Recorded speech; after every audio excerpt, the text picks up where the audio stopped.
Hello everyone. In our previous video, we have understood how to write electronic configuration as per Bohr's atomic model. Now in this video, we are advancing towards writing electronic configuration as per quantum mechanical model of an atom. To understand the transition from Bohr's atomic model to quantum mechanical model, let us use a simple analogy. Let us compare the shells of an atom to be a residential building and the electrons present in this shell to be the persons living inside the building. So by applying the knowledge of Bohr's atomic model, we may tell that how many people are living in a building. However, we would not know how many of these people are living in the first floor or in the second floor of this building. Or for that matter, we would not be able to tell how many floors a building has. It is something like this. We are observing this building from outside of it. We can only tell how many people are coming out of this building or going in. However, we cannot tell how they are distributed inside the building. Okay, and in order to understand this distribution, we will move towards quantum mechanical model. Now, as we can divide a building into floors, and here we have compared the buildings to be the shell of an atom, so we can divide the shell of an atom into subshells. So subshells inside the shell corresponds to floors inside the building. Alright, and similarly we can divide the floors into various number of rooms, and in the same manner we can divide the subshell into various orbitals. So this is the distribution of electrons inside a shell. A shell is subdivided into subshell, a subshell is subdivided into orbitals, and the orbitals are the exact place where we will find an electron. Okay, now we will be asking a question that how many floor is there in this building. Similarly, we will ask this question in an atom, how many subshell a shell has, right? Taking this question forward, we would also like to know how many orbitals are there present in a subshell, right? And similarly, how many electrons are living in that particular building or in that particular orbital. If we talk about building, we already know this from Bohr's atomic model. And we would like to know the distribution of electrons inside this building. That is, we would like to know the how many electrons are present in the orbitals. All right, and the answer to all this question will take us forward to explore the model of an atom, and this model is called quantum mechanical model. So let us go ahead and understand the chemistry of quantum mechanical model. We have seen the distribution of electrons in the various shells of an atom in our previous video. These shells were identified by the letters K, L, M, N, and so on, and each of this shell is identified by a unique value that is called principal quantum number N. Here we will dedicate a separate video for the discussion of quantum numbers only. For the time being, we are moving forward to study the electronic configuration. Okay, so for K, N value is 1, L2, M3, and so on. And we have seen the formula for calculating the number of electrons present in these shells to be equal to 2n square. And on the basis of this formula, we have calculated the number of electrons present in each of these shells to be equal to 2, 8, 18, 32 and so on. So we have done this discussion in our previous video. Now we are moving forward to understand the distribution of electron inside this particular shell. Okay, so our question was how many subshell a shell has. So the number of subshell present in a shell is given by n. So whatever the value of n for a shell, that many number of subshells are present inside this shell. For example, the value of n for k shell is equal to 1. So there will be only one subshell inside the shell. Keeping it in resonance with our comparison or our analogy, we can see that there is only one floor inside the building K. Okay, so as we name different floors of a building as ground floor, first floor and so on, we will also identify the subshell. We will also name the subshell by different set of alphabets. That is, we use a small case S, P, D, F and then we move alphabetically after this point. Alright. In a manner, the shell is identified by n value, the subshell is identified by L value. Okay, for S the L value is equal to 0, for P L value is equal to 1, for D it is equal to 2, for F it is equal to 3 and so on.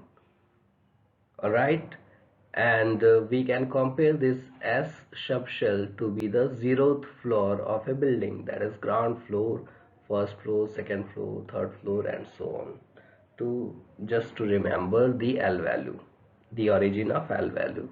Okay, so this is the distribution of subshell inside the shell. Now our next question was the number of orbitals present inside the subshell, and this is given by the formula 2L plus 1.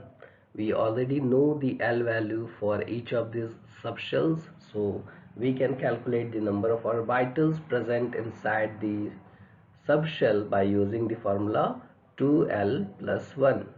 Okay, so let us note down the name of these subshells once again, and we will input the L value in this particular formula. For S it is equal to 0, so there will be one orbital inside the S subshell of an atom. Similarly, for P it will be equal to 3, for D it will be equal to 5 and for F it will be equal to 7. We have just inputted the L value for each of these subshells in this particular formula, and this is how we get the number of orbitals present in each of these subshells to be equal to 1, 3, 5 and 7. Okay, and now our final question was how many electrons will leave inside the orbital. So each of these orbital can hold a maximum of 2 electrons. Okay, each of these orbitals can hold a maximum of 2 electrons. So S has one orbital, so it can hold 2 electrons. P has 3 orbitals, so it can hold 6 electrons. D has 5 orbitals, so it can hold 10 electrons, and similarly F can hold 14 electrons inside it. So this is the distribution of electrons inside the shell of an atom. A shell is divided into subshell, subshell is divided into orbitals, and the orbitals are the places where we are finding the electrons. Okay, so let us summarize all this result in a particular table in this manner. The shell here is identified by K, L, M, N, and we have already seen the number of electrons present in each of these shells to be equal to 2, 8, 18, 32. Now number of subshells in each shell is equal to n. So for K there is only one subshell, that is S. For L there is two subshell, SP, M, SP, D, and similarly for N, SP, D, and F. Okay, so number of orbitals is given by the formula 2l plus 1. For S there is one orbital. For S again here we have one orbital and 3 in p orbital. So there is total of 4 orbitals inside the L shell, and 4 orbital can hold to 8 electrons inside it.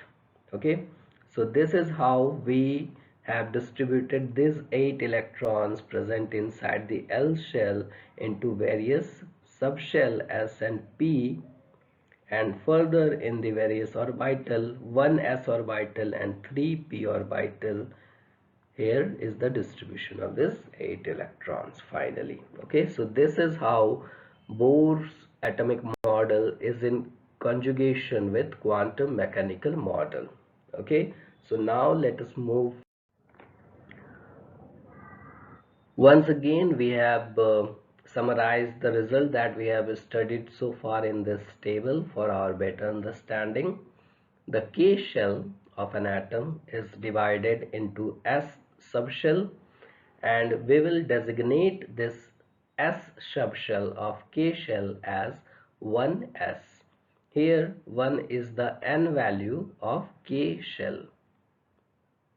Alright, similarly the S and P subshells of L shell is designated as 2s, 2p. And so on. For M shell we will designate as 3s, 3p, 3d. For N we will designate as 4s, 4p, 4d, 4f. Okay, so we use this designation for writing the electronic configuration of electrons in various subshells of a shell. Now each of these subshells are divided into orbitals. These orbitals are represented by square boxes often, or we can also use a circular box, that is up to us. And each of these orbitals can hold a given number of electrons. As the orbital in the S subshell can hold a maximum of 2 electrons. Here again the 2s orbital of L shell will hold 2 electrons. Since P subshell has 3 orbitals, we can keep 6 electrons in them, and so on. The distribution we have already seen how many number of electrons will be there in the orbitals of a subshell. Okay, so finally we will get the total number of electrons in the shell as 2, 8, 18 and 32.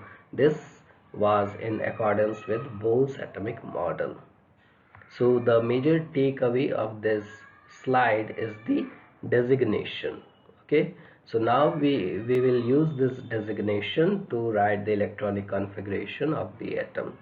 So let us move ahead and see the rule for filling the electrons in this subshells. The order of filling of subshells is given by the n plus L rule. So this rule basically gives us the increasing order of energy levels of each of these subshells. Okay, and the electrons are filled in that particular subshell which has a lower energy level, and this energy level is defined by the value n plus L. Whichever has the lower value of n plus L will have a lower energy, and this orbital or this particular subshell will be filled first before filling electrons into the next higher subshells. So for example, the 1s subshell, that is the subshell of K shell, will have n value 1, and since we have S subshell, the L value will be 0 and the n plus L value will be 1. Okay, so for the subshell 2s, n is equal to 2, l is equal to 0, n plus l is equal to 2. And in this manner we have calculated the n plus l value for each of the subshell that we can write. Alright, and now we will just compare the n plus l value of each of these subshell, or rather we will arrange this in increasing order of n plus l. And we will start filling the electrons from the one which has lowest value of n plus l. Okay, so first of all we will fill 1s subshell. Now we know that s subshell can hold a maximum of 2 electrons, so we will fill 2 electrons here, and if there are remaining electrons will go to 2s subshell. Okay, and further, now here at this point we have a contradiction because both subshell 2p and 3s has same value of n plus l. In this scenario we will fill the electrons first into that particular subshell which has a lower value of n. Okay, so we can compare the n value of 2p and 3s, and 2p has a lower value of n between 2p and 3s, so we will fill the next electrons in 2p.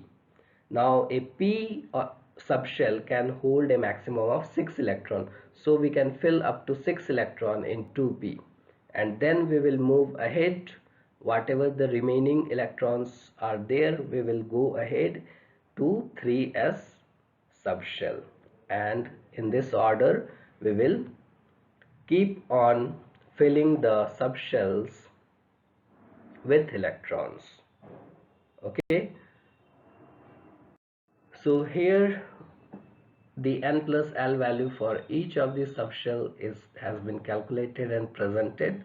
We can compare, we can use this table as a reference if we need. Wherever the n plus l value is same, we will fill that subshell which has a lower value of n. Okay,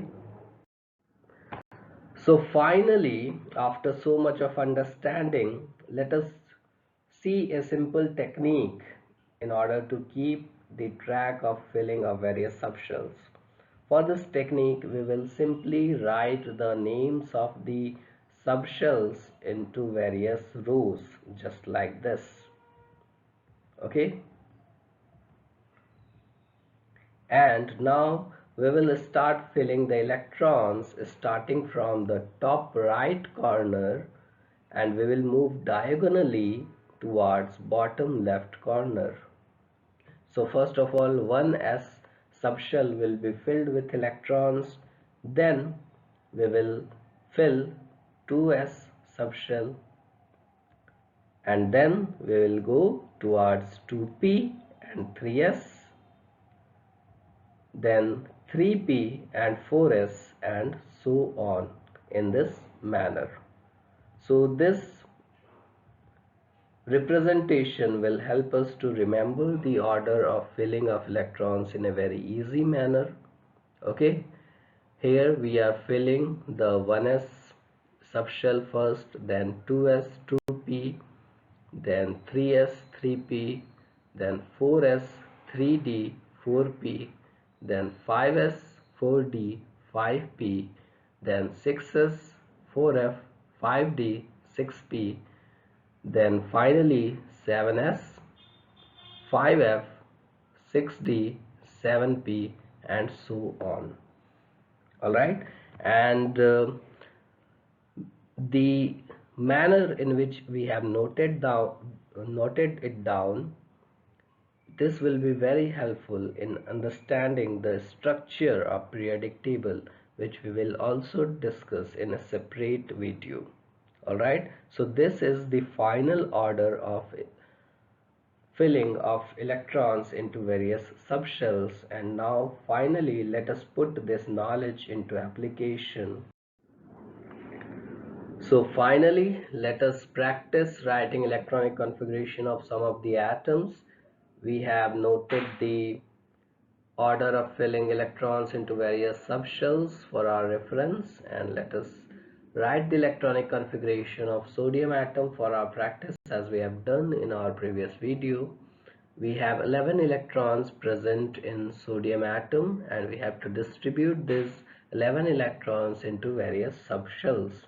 So first the electron will go into 1s subshell since it has the lowest energy value, and we have already discussed that we can fill 2 electrons in s subshell since it has got only one orbital. So the configuration will be 1s2, and then we will move to next subshell 2s, and we can again fill 2 electrons in it, so the configuration will be 2s2. And now p subshell has 3 orbitals, and each of these orbitals can hold 2 electrons, so we will fill 6 electrons in 2p subshell. So far we have filled the 10 electrons, and now only one is remaining, so the next one electron will go to next higher energy level subshell, that is 3s. So the configuration of sodium atom is 1s2, 2s2, 2p6, 3s1. And let us compare this to Bohr's atomic model. This 1s subshells is present inside the K shell, and we can see that we can keep 2 electrons in this K shell. Similarly, 2s, 2p corresponds to L shell, and we can see there are total of 8 electrons in this L shell. Similarly, there is 1 electron present in the M shell.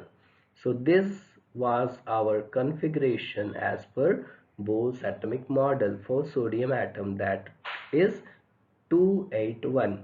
And now we know the distribution of these electrons inside each of these shells by applying the knowledge of quantum mechanical model. So similarly, let us just do one more problem. Let us write the electronic configuration of calcium atom, and this will go as 1s2, 2s2, 2p6, 3s2, 3p6. Now we will not fill the electron into 3d orbital, rather we will fill the electron into 4s orbital, because this has got lower value of n plus L, and since there is no electron remaining to be filled in 3d orbital, we have given 0 electrons into 3d orbital. Okay, so let us summarize this once again in a concise manner, and the electronic configuration of calcium atom will be 1s2, 2s2, 2p6, 3s2, 3p6, 3d0, 4s2. Alright, and let us compare this to Bohr's atomic model. There will be 2 electron in K shell, 8 electron in L shell, 8 electron in M shell, and finally 2 electrons in N shell. So the configuration was 2882. And in this manner, both Bohr's atomic model and quantum mechanical model complement each other. Alright. So looking forward, as they say, perfection can be achieved with consistent practice. So go on and practice writing electronic configuration of as many atoms as you want. Thank you so much for watching, and I hope this video has helped you in understanding the electronic configuration of an atom. In our next video, we will cover more discussions on electronic configurations, and to know the basics of electronic configurations, please check out the previous video also, that is titled as electronic configuration 1. I'd also request you to consider subscribing to this channel for timely updates on various tutorials on chemistry, and sharing it with your friends who you think might get benefited from. So thank you once again. See you in the next video.